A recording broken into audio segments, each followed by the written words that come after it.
The sun shimmered over the Carolina coast, casting golden light across the outer banks. Emily Sanderson knelt barefoot in the sand, brushing grains off a spiraled conch shell. She smiled faintly. This one was nearly perfect. Her collection bag. Slung over her shoulder, she moved slowly, scanning for more. The salt in the air felt like home. This wasn't just a hobby. It was healing. After her father's passing 5 years ago, the sea became her therapy. Each shell a memory. Each wave a whisper. She didn't notice the dune ahead had a discreet metal sign half buried in sand. Authorized personnel only. Live fire range. Behind the dunes, hidden from public view, lay one of the most advanced military sniper training zones on the East Coast. Special Forces soldiers were lying prone under camo netting, weapons pointed at steel targets, placed at ridiculous distances, some well beyond 3,000 meters. The wind carried the faint sound of metallic dings across the dunes. A series of beeps and radio chatter filled the quiet between shots. Master Sergeant Cole Ramirez, grizzled and sharp-eyed, chewed on sunflower seeds as he monitored a spotter scope.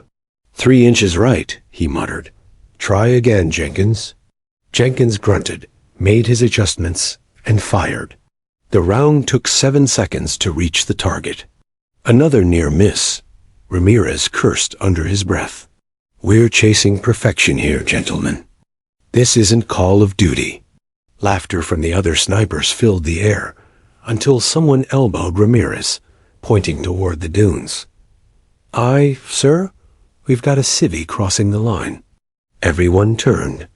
There she was, a young woman in a navy blue tank top and cargo pants, kneeling in the sand, reaching down for what looked like a broken conch shell.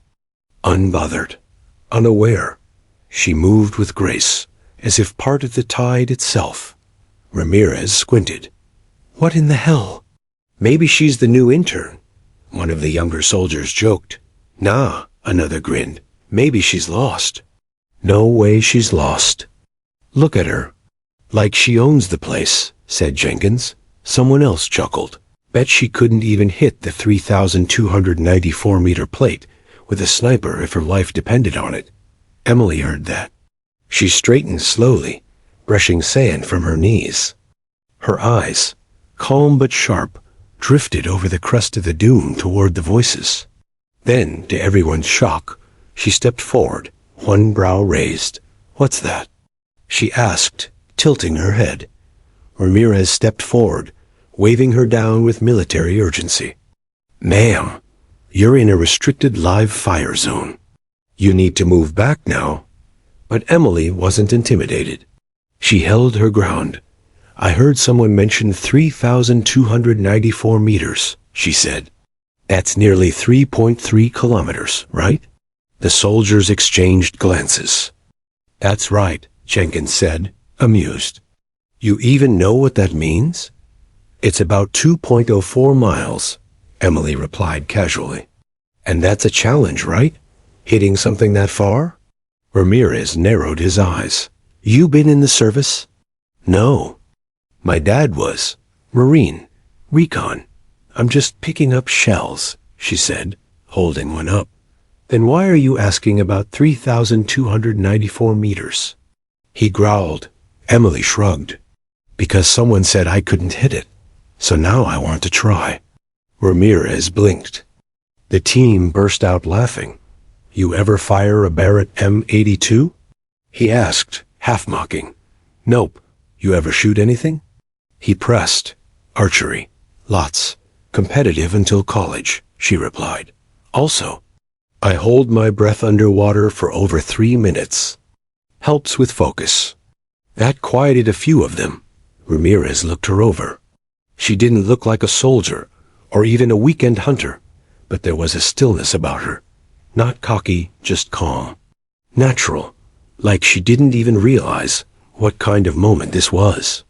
He scratched his chin. You're serious? Dead. He turned to the others. Set her up. What? Jenkins gasped. Are we really? I said set her up. 1 shot. Wind is steady. Let's see what her focus can do.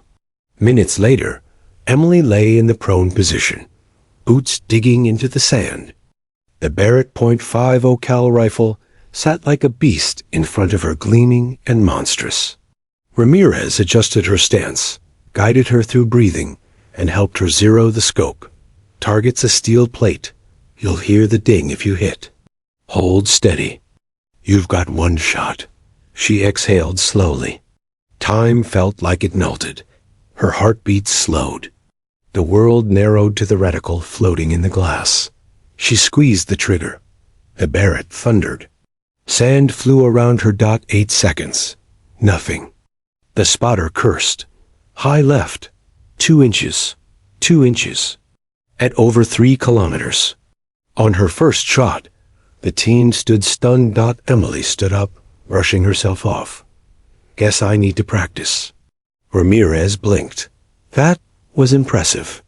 She turned to walk away. Wait, he called. Come to Fort Bragg next weekend. You've got something. That wasn't luck. She smiled, cradling a new shell in her palm. You're right, she said softly. It was instinct. Emily Sanderson stood outside the gates of Fort Bragg with a duffel bag slung over her shoulder and sand still stuck to her boots. The place didn't look like the kind of spot a civilian just wandered into, especially not for sniper training. But this time, she was invited. She showed her ID to the guard. The man raised an eyebrow at her clearance form, then motioned her through. Inside, the facility buzzed with rigid discipline and an edge of intensity. Soldiers jogged in formation, rifles slung tight, commands echoing from drill sergeants. Emily kept to herself, eyes forward, moving through a world that was never meant for her. Ramirez met her at the edge of the range, wearing his usual scowl under his faded ball cap. You actually came, he said. I said I would, Emily replied. You expected me not to? Ramirez smirked. Most people flinch when they miss by 2 inches at 3,000 meters. I'm not most people, she said, stepping past him toward the waiting bench of weapons. She wasn't cocky, just focused. Ramirez handed her ear protection. Let's see if lightning strikes twice. They started simple. 600 meters. Wind at her back. She adjusted quickly. Then 800. Then 1,200. Each shot more confident than the last. Behind the scenes, a small group of seasoned snipers gathered, pretending not to watch. She's good, one muttered. Too good, another replied. Beginner's luck? Ramirez knew better. He wasn't easily impressed. But there was something about the way Emily moved, like the rifle wasn't foreign, but familiar. She listened. She adapted. And most importantly, she never rushed. He leaned over as she prepped. Her next round. You ever shoot real bullets before last week? Nope, Emily said. But I've hit bullseyes in 35 miles per hour crosswinds. With arrows, Ramirez paused. You competed? Nationally, she nodded. Almost went to the Olympics, then college. Life happened. She didn't elaborate. Ramirez didn't ask. By late afternoon, Emily was hitting a 1,500-meter target consistently. He pulled her aside and gave her water. You're picking this up fast. Too fast. That a problem? She asked. No, it's just rare. Maybe, she said, watching dust whirl downrange. But it makes sense to me. Later that day, Ramirez took her into the indoor ballistics simulator. Digital targets. Shifting terrain. Simulated wind profiles. This wasn't just about aim. It was about instinct, calculation, calm under chaos. Emily passed with a 92% accuracy score, higher than most new recruits.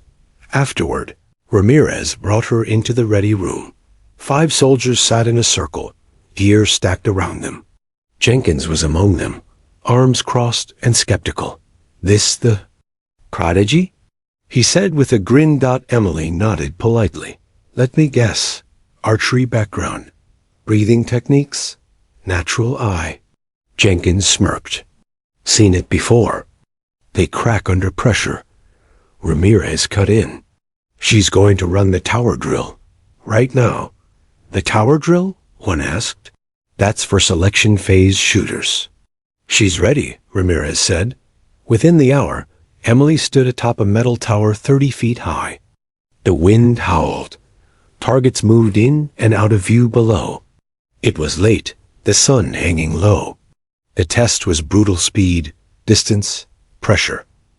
She lay down, scope aligned, heart steady. One by one, the targets dropped .10 shots. 9 hits. The silence. That followed was thick. Ramirez looked at Jenkins, who suddenly found his boots very interesting. Back in the ready room, Emily sat down on a crate, sipping water. Ramirez tossed her a patch from his vest. A small, dark insignia with a red dot stitched over a long horizontal bar. What's this? She asked. My old team's mark, he said. They were the best. You've earned it. She looked at it, unsure if she should accept. You sure? She asked. I'm not even enlisted. Ramirez nodded. Doesn't matter. Skill speaks. Uniforms don't make snipers, precision does. For a moment, the room felt different. Respect had entered, slowly, like a tide rolling in. That night, Emily walked outside the barracks and looked up at the stars. She thought of her father, a proud Marine who used to let her hold his gear, let her sit on his shoulders during parades. He had died in Afghanistan on his last deployment. She'd sworn off the military life after that. But now, standing at the edge of that same world, she didn't feel like an outsider. She felt. Aligned. The next morning, Ramirez found her cleaning. Her rifle at sunrise. You ever think about joining up officially? He asked. She paused. Not yet. I still don't know if I belong here. Ramirez grunted. You belong on the line, wherever that may be. You're the calm before the shot, Sanderson, and calm wins wars. She looked at him, then at the long stretch of range in the distance. Somewhere out there was the 3,294-meter plate, the Ghost. She hadn't hit yet, but now it didn't feel impossible. It felt inevitable. At Fort Bragg, legends didn't start with fanfare. They started quietly, with whispers, sideways glances, and bets made in muddy corners. Emily Sanderson had become one of those whispers. Within days, soldiers began calling her the Ghost. Started as a joke civilian, no military background, somehow shooting like she was born with a rifle in her hands. But the name stuck for a reason. No one ever saw her coming, and when they finally did, she'd already hit the target. Ramirez didn't laugh at the nickname. If anything, he leaned into it. Every day he designed harder drills, wind tunnels, night simulations, variable distance target arrays. He'd trained dozens of elite snipers in his career, and Emily was outpacing most of them. And yet, she never once bragged. Not when she nailed the moving target at 1,900 meters and 40 miles per hour wind. Not when she outscored Jenkins twice in the double speed. Drone tracker drill. Not even when 2 seasoned Army Rangers asked for her advice on long range humidity compensation. She simply took notes, adjusted, and shot again. But Emily had her own Ghost, the 3,294-meter steel plate. The one she'd nearly hit that day on the beach. It haunted her. Ramirez knew it, so he made sure she never forgot it. You'll know when you're ready, he'd say, nodding toward the long, distant ridge. For now, though, a new opportunity had surfaced, a covert invitation from higher command. It came in a manila envelope, hand-delivered to Ramirez's office. Emily wasn't supposed to see it, but she caught a glimpse of the title on the page before he tucked it away. Black Flag Invitational. Tier 1 Sniper. Exercise top 12 worldwide operators. It was the kind of event no one in the public would ever hear about. No social media. No press. Just steel targets, extreme ranges, and classified scenarios designed to test the most elite marksmen on Earth. And somehow, Emily's name was penciled in. Civilian. Unranked. Unknown. Unbelievable. What is this? She asked. Ramirez tapped. The folder, expression unreadable. An invitation and a risk? Is this even allowed? Not officially. But the Pentagon wants to see what happens when the impossible shows up uninvited. Emily hesitated. Why me? Ramirez leaned back. Because even Tier 1 shooters miss at 3,000. But you missed once, and barely. The Black Flag Invitational took place at a classified range in Nevada known only as Shadow Ridge. The landscape was unforgiving. Dry, cracked desert with steep elevation shifts, crosswinds that changed direction mid-shot, and temperatures that bent light. In short hell for snipers, Emily arrived in an unmarked SUV, escorted by 2 military escorts who said nothing the entire ride. At the range, she stepped out wearing cargo pants, a baseball cap, and her standard gear. No patches, no rank. Just silence. The competitors. All men watched her arrive, like a ghost had stepped out of the mirage. Australian SAS, British SFO, Polish Grom, Delta Force. Heavy hitters. Most said nothing. A few smirked. One whispered, "Is that the beach girl?" The final event was announced. A 3,294-meter cold bore shot. 1 target, 1 bullet. Wind 23 knots crosswise. Temp 103 degrees Fahrenheit. Mirage. High. Emily's heart pounded. It was the same distance, the same challenge, but this time, no beach, no casual bet. This was real. And everyone was watching. The shooters went in reverse rank order. One by one, the elite took their shots. Misses all close. One cracked the plate's edge, but no solid ding. When her turn came, Emily walked to the platform alone. She laid prone, adjusted her scope, dialed the wind, and shut out the world. She inhaled deeply. The air was thinner here. Her fingers steadied, just like archery, just like diving. Everything else melted. She fired. 8 seconds past. Then dash ding. A clear, unmistakable hit. The crowd didn't cheer. They just froze. Some lowered their scopes. Others stared. Even the range officer stood still, blinking at his monitor. Someone exhaled sharply. Holy hell. Ramirez, watching from a restricted distance, smiled quietly. The mission debrief was brief. No congratulations. No ceremony. Just a line in the file. Subject, Sanderson, Emily. Status, confirmed 3,294 meters hit. Record unofficial. Civ. Precision verified. Later that night, one of the SEAL operators walked up to her, silent for a moment before offering a respectful nod. Good. Shot. Emily didn't respond immediately. She simply said, I didn't shoot to prove something. I shot because no one believed I could. He nodded again. This time deeper. That's why it mattered. Back at Fort Bragg a week later, Emily returned to her routine. No parade. No press. Just drills, breath work, and ballistics. But things had changed. People nodded when she passed. Jenkins started asking her for advice. Even the range masters began citing her results in their lectures. And Ramirez? He handed her a small black patch with a ghost stitched in white thread. No words. No rank, just the symbol. You earned this, he said. What does it mean? She asked, turning it in her hand. He looked out across the long-distance range. Wind flicking at the flags. It means, he said, you're no longer chasing ghosts. You've become one. Emily stared at the unopened government envelope for 2 full minutes before touching it. The Pentagon seal looked surreal against her kitchen counter, like it belonged in someone else's life.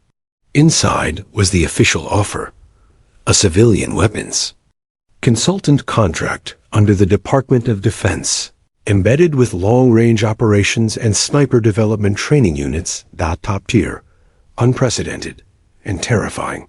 She sat back, thumb grazing the edge of the envelope. Her father's photo sat on a shelf nearby, his dress blues bright, his smile wide. A Marine through and through. He died during a mission in Helmand Province, Afghanistan. A roadside bomb. Emily had been 20-2. She remembered the military. Funeral. The flag folded in her hands. The silence. The anger. She had promised herself she'd never walk into her father's world. That she'd live on the civilian side of the wire. Always. And yet, here she was. Her fingers lingered on the paper. That afternoon, she went back to Fort Bragg to clear her mind. At the range, Ramirez saw her before she saw him. "You look like you swallowed a landmine," he said, spitting a sunflower seed. They offered. "Me a contract," she replied quietly. "Civilian. Weapons consultant. Field trainer." Ramirez whistled. "That's rare air. I don't know if I should take it." He leaned on the bench, watching her. "You scared of uniforms, or scared of becoming what you never wanted to be?" Emily didn't answer. Ramirez's tone softened. "You don't have to carry a rifle to serve. Not everything about the military is about war. Sometimes it's about giving others the skills to come home alive." She exhaled. That night, she went to visit Sergeant Kim, one of the wounded soldiers she had briefly met during her earlier drills. Kim had been shot in the leg during a recon mission overseas and was recovering in a military hospital not far from base. Emily brought a coffee and sat by his bedside. He looked up, surprised. "You're the ghost, right?" Emily laughed. "Please don't call me that. I heard what you did at Shadow Ridge," he said, grinning through the pain. "We've got guys in my unit who couldn't dream of that. I don't do it for records," she said. "I just want to make a difference." "Then do it," Kim said, "because we don't need more shooters. We need teachers." She left that room with a clearer head. The next morning, she signed the contract. Her first assignment came quickly. She was to co-lead a training rotation with Ramirez for incoming Special Forces candidates at a classified location in Colorado. Elevation, 8,600 feet. Wind conditions, brutal. Temperatures dropped below freezing at night. It was meant to test patience, precision, and control under pressure. What Emily didn't expect was the pushback. "Who's the civvy?" One of the trainees whispered. "She's not even Army." Thought this was for real shooters, not guests. Some of the younger soldiers rolled their eyes during her briefings, whispered behind her back, and openly challenged her corrections. During drills, one even altered his scope after she calibrated it only to miss his shot completely. It wasn't just skepticism, it was resistance. Ramirez noticed, and said nothing. He let it build. Until one morning, it all boiled over. Emily was prepping her gear when she found her spotting scope had been tampered with. The lenses had been misaligned, the reticle subtly scratched. She was supposed to partner with Ramirez for an advanced spotter sniper demonstration that morning, with live ammo and simulated enemy targets. They barely caught the error before the shot. Had she used it, Ramirez could have taken a misaligned shot with a real risk of injury or death. Ramirez shut down the range immediately. Military police were called. Within hours, a disgruntled contractor, jealous, underqualified, and bitter about her involvement, was found responsible. He was stripped of clearance and removed from the program. That night, Emily sat outside her quarters, elbows on her knees. The cold bit at her fingers. "I don't belong here," she whispered to herself. "You don't get to say that," Ramirez said, walking up with a new spotting scope under his arm. "They do." Emily looked up. And guess what? He continued. Even the ones who hated you saw that you handled it like a pro. You didn't yell, didn't panic. You recalibrated. That's sniper mentality, Sanderson. Not soldier. Not civilian. Just sniper. She nodded, still uncertain. Tomorrow, Ramirez said, we redo the demonstration. No assistive gear. Just you and me. Natural elements. That steel plate's gonna wish it had legs. The next morning, under brutal wind, they lined up 2,200 meters away from target. No advanced tech. Just breath, calculation, and instinct. Emily. Read wind flags, felt the ground with her fingertips, and signaled corrections. Ramirez took the shot. Ding. Bullseye. Then she took her position.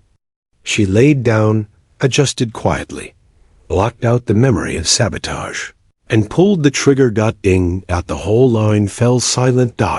Then the applause came, even from the soldiers, who doubted her. Later that week, Emily received a handwritten note from a Green Beret trainee who had openly mocked her during the first briefing.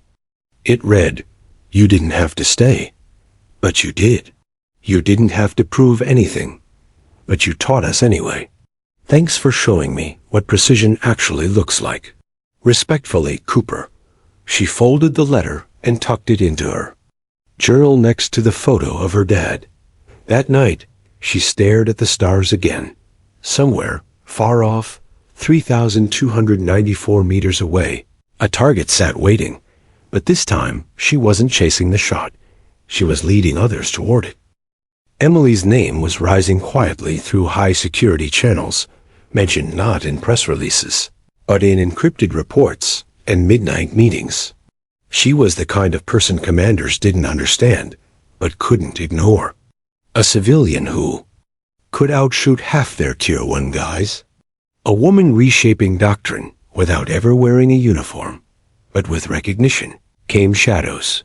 The Pentagon had approved a pilot program based on her methods, blending civilian precision, psychological training, and instinct-based marksmanship.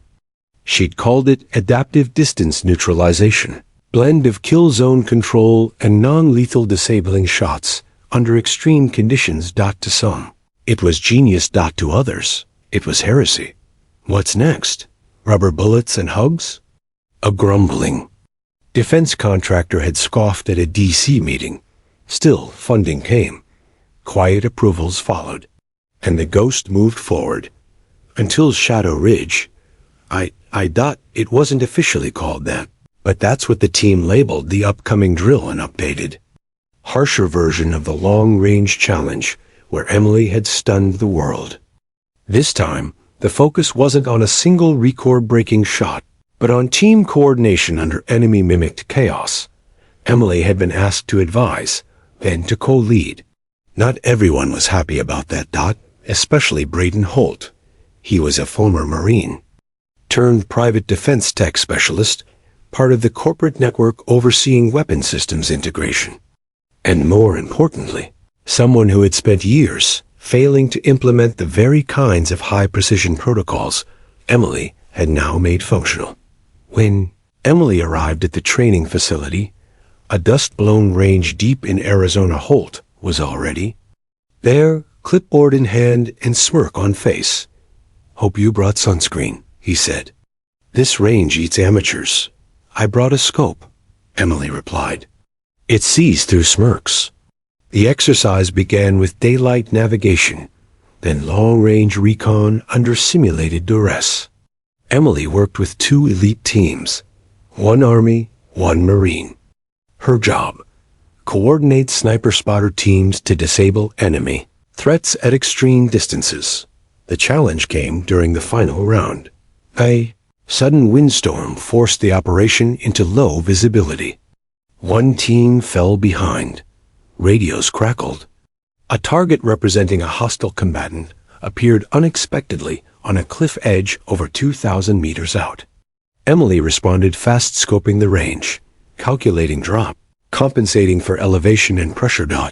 She passed the shot off to the lead Marine. He fired.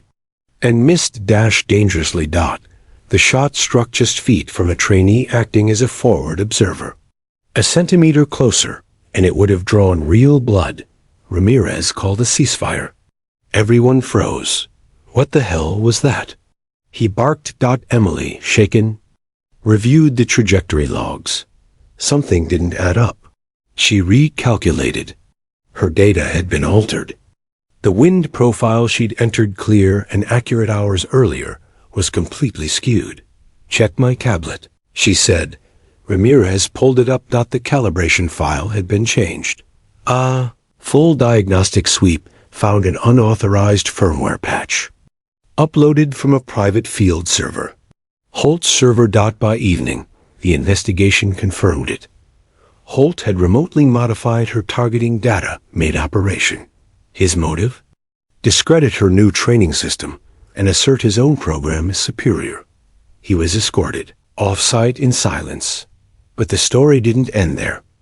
That night, Emily sat in the empty range shed, arms on the table, staring at her rifle. Her confidence, once steel, now felt cracked. Her voice wavered when she finally spoke to Ramirez. What if I'd caused a real injury? You didn't, Ramirez said. But what if you didn't? Silence. Ramirez crouched across from her. You trusted your system. Someone sabotaged it. The fault is not yours. She looked up. Then what do I do now? He placed a folded range schedule in front of her. You redo the shot. Tomorrow. No tablet. No digital assist. Just you and the rifle. Show them it wasn't the tech. It was you all along. Morning came cold and clear. Emily stood alone at the edge of the range. No AI. No spotter. Just the steel plate at 2,214 meters. The cliff wind biting across her cheek, and the ghost of doubt hovering near her. She adjusted for wind by eye. Felt the humidity. Calculated mentally. Slow breath. Pressure on the trigger. She fired. Ding. It echoed through the valley like an answer to a challenge. Ramirez, watching from above, cracked a smile. Message received, he muttered. Word traveled. Fast through the sniper and special forces communities. The ghost had been sabotaged and still didn't miss. Within days, Emily received a call from the Office of Irregular Warfare. They wanted to fold her precision methods into a new experimental sniper course for Allied nation civilians included. She was to co-develop the program, train field leaders, and consult on weapon behavior under global battlefield variables. At first, she didn't answer. She needed time. But one night, while cleaning her gear, she received an anonymous message. Just a photo. No text. It showed the 2,214-meter target, still hanging. Spray painted over it in red. Try again, ghost. She stared at it for a long time. Then slowly, she picked up her rifle and started planning. Emily never found out who sent the photo. It wasn't from Ramirez. It wasn't from any of the official teams she'd trained. Whoever it was knew exactly what to say, or not say, to get her mind back in the fight. The words were blunt. The challenge unmistakable. Try again, ghost. She stared at that photo for hours. The original goal had never been fame, or even respect. It was clarity, precision. At one silent moment between heartbeat and trigger pull, when chaos couldn't touch her. And that feeling, after all the noise faded, was what she chased again. By Monday, she called the Pentagon back. I'm in. The assignment: assist in the first ever Allied Distance Warfare Symposium, hosted in Utah at a decommissioned weapons testing site turned covert training hub. 10 countries, dozens of elite shooters, and one civilian ghost. Emily arrived unannounced, just the way she preferred. No press, no speeches. Only data, wind tables, and steel targets stretched across 3 kilometers of desert. But something had changed. People looked at her differently now. Not with amusement, not skepticism, but with quiet recognition. Some nodded. Others gave her space. But one man walked right up. "I watched your clip at 2214, he said, extending a calloused hand. Made the hair on my arms stand up." She shook his hand. "And you are?" "Calcine Archer. New Zealand Recon. I study wind like a religion." Emily grinned. "Then we speak the same language." The symposium was unlike anything she'd seen before. Not a competition, but a collaboration of outliers, each with their own secrets, styles, and theories. Some brought tech-heavy setups with laser rangefinders. Others came stripped down to bolt-action classics and notebooks full of handwritten equations. Emily? She brought both. And a challenge of her own. She set up a custom range at 3,294 meters. The same impossible distance from her original encounter. The plate at the end barely visible through most scopes. It shimmered in the desert. Heat like a mirage. Next to it, she placed a white flag, not a surrender. A signal.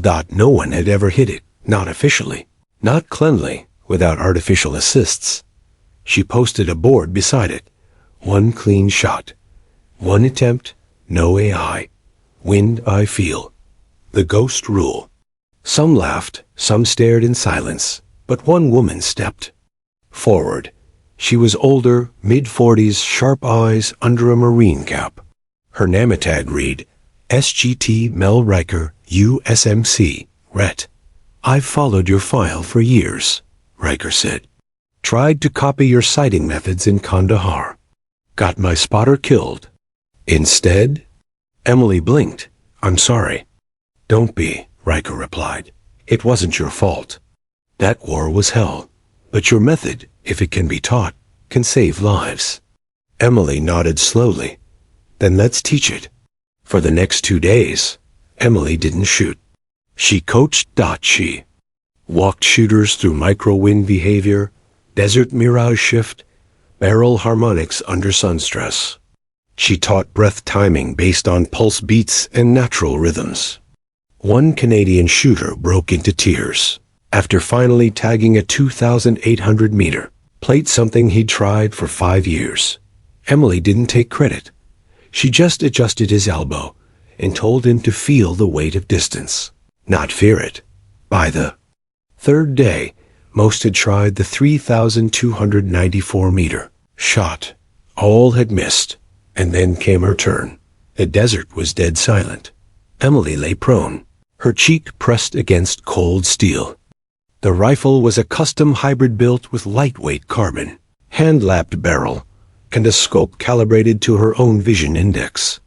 It wasn't fancy. It was true. She dialed for elevation, corrected wind by taste, a method only she knew, using moisture and heat against her cheek to sense high-altitude flow. One breath. Another. She didn't pull the trigger. She released it. The recoil thumped her shoulder like an old friend. 3 long seconds passed. Ding. No echo. Just that hollow, distant tone. Someone whispered, "No way." The flag swayed behind the plate. The group fell into stunned silence. No cheers. No celebration. Just respect. Riker walked over and offered her a half-smile. "You just made ghosts real." That night, around a small desert fire pit, the top shooters gathered without ceremony. Someone passed Emily a flask. Another offered a cigar. No. One talked tactics. They talked instinct, trust, fear, pain. What it meant to see too far, to shoot without certainty, to know when not to pull the trigger. Emily shared one thing. "The rifle doesn't make the shot," she said. "The world does. You just have to listen better than everyone else." That quote would be carved months later into the base of the new U.S. Long-Range Ethics Training Hall. But that night, it was just words. Powerful ones, spoken by a woman who never asked to be. A legend. She only asked for wind, and it always answered her. Weeks passed since the symposium. Emily thought things would quiet down after the 3,294-meter hit. But she was wrong. Her demonstration didn't just ripple through the sniper community, it shook it. Allied forces requested her by name. Black. Ops commanders wanted her consulted before desert operations. And most surprisingly, a clandestine group known as Orion Division reached out through encrypted channels. They didn't use rank. They used reputation. The message was simple. We're building something. You were the final proof. One shot, one shift. Everything changed. If you want and come to Barrow Base, bring your instincts. Barrow Base was in Alaska, above the Arctic Circle. No roads. No press, just ice, wind, and a runway guarded by snow. Leopards on caffeine, or at least, that's how Ramirez described it when she called him. You're really going to Barrow? He asked. Emily was already packing. They're calling it Operation Ghost Protocol, she said. It's not a team. It's a doctrine. When she arrived at Barrow, she was shocked to see who was already there. Riker. Archer from New Zealand. A young French shooter known as Valkyrie. Even a Russian defector named Anton, who had once trained Spetsnaz snipers. These weren't just good shooters. They were the ones who missed. And learned from it. Emily was led to the command cabin. No formalities, no medals. Just an aging colonel, with scars and eyes that hadn't blinked since Kosovo. You're not here to shoot, he said. You're here to teach the invisible. Emily sat down. Define invisible. He leaned forward. The space between information and action, between crosshairs and conscience. She paused. That's not shooting. That's intuition. He nodded. Exactly. Most can't survive that space. We need people who can. And so, the Ghost Protocol was born. Not a unit. A philosophy. Emily designed the course herself.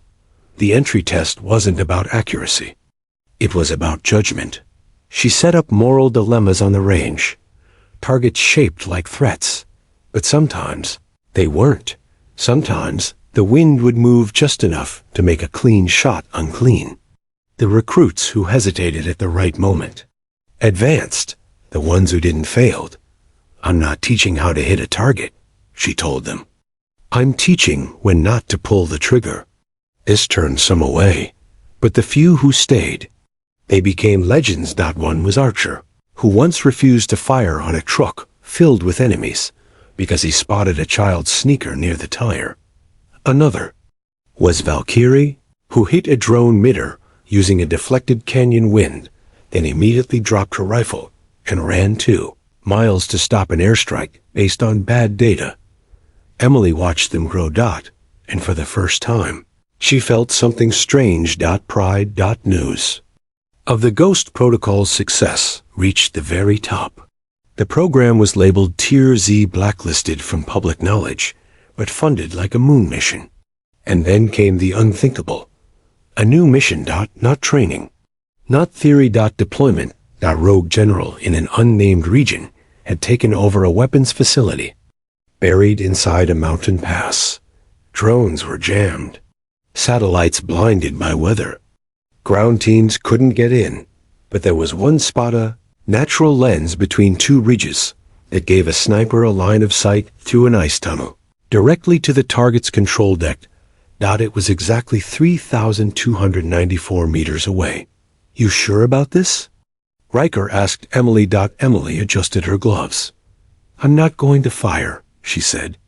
I'm going to guide the one who should. Valkyrie stepped up beside her. I've never shot this far, she whispered. I know, Emily replied. But your soul knows how to wait. It took them 9 hours to hike to position. Snow churned sideways. Breath froze midder. The ridge was jagged, barely wide enough for 2 prone bodies. But the shot was possible. Barely. Emily crouched beside. Valkyrie? No tech, no sensors. Just a paper map, a scope, and her senses. She felt the snow on her cheek. Listened to the ice crack miles below. smelled the frost-shifting east. Then she whispered, "Winds slow, pulse every 5. Let the cold tell you when."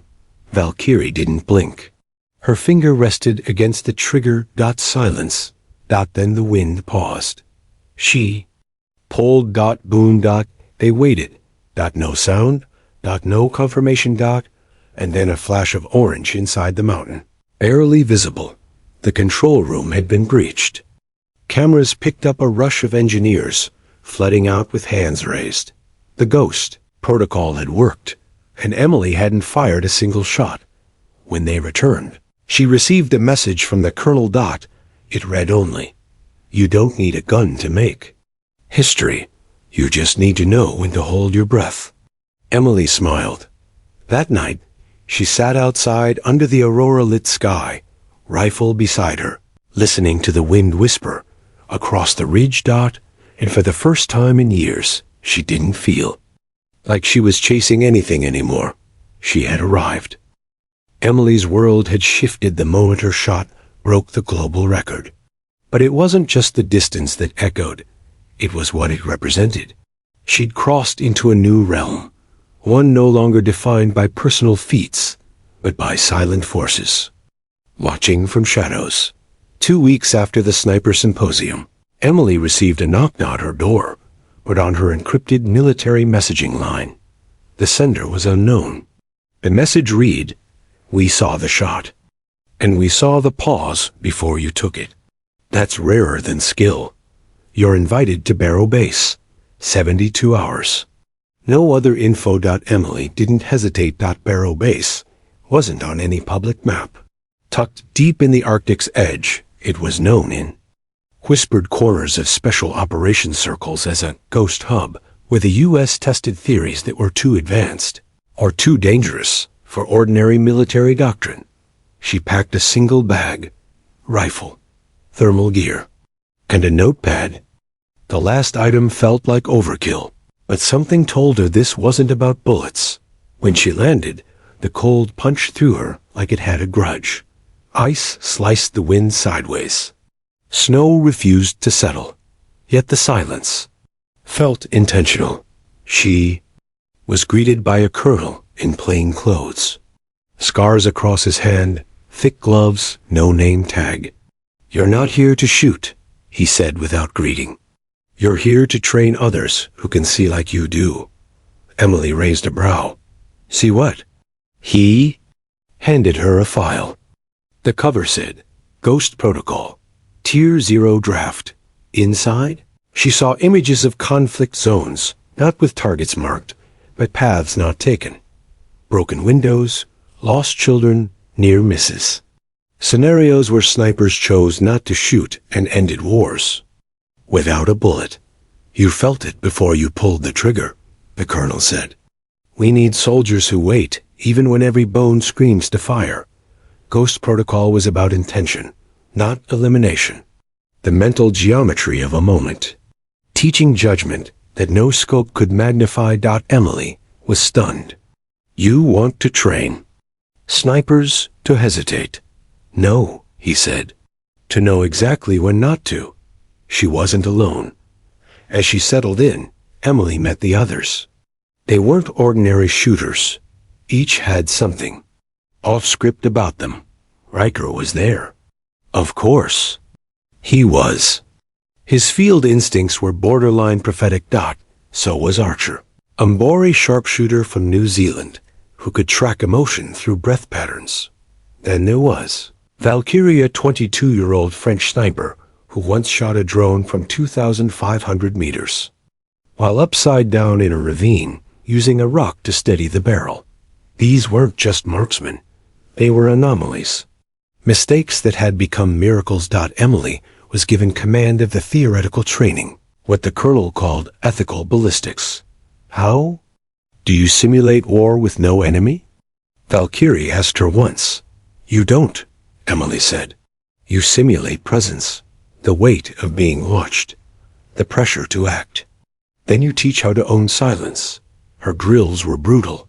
Shooters were placed in mock hostage rescues, but with blurred outlines. Sometimes the threat was a medic holding a wrench. Sometimes the child had a concealed transmitter. Emily tested how fast they could slow down. One recruit failed 5 times, then 6. On the 7th, he set his rifle down and refused to fire. That's when Emily passed him. The world outside hadn't stopped. Conflicts churned across borders. Tech evolved faster than laws could keep up. AI-guided bullets. Thermal-triggered drones. Sniper decisions were now required in MIC-ROSECONDS. Then came the call. A rogue general in Central Asia had seized a mountain facility storing experimental defense tech. Satellites had failed. Drones were jammed. Diplomacy was off the table. There was one chance. A natural thermal tunnel, nearly 3.3 kilometers long, gave a single sight line into the facility's nerve center. Weather, however, made it impossible for drones or missiles. Not only a sniper could make the shot. The command came in. Ghost protocol. Deploy. Target. Control panel, not personnel. Time window. 36 seconds. Emily didn't volunteer. Valkyrie did. I haven't shot past 2,800, she said. Emily looked her dead in the eye. This isn't about numbers. This is about knowing when your heartbeat belongs to the wind. They hiked 12 miles over black ice. Temperatures dropped to -50.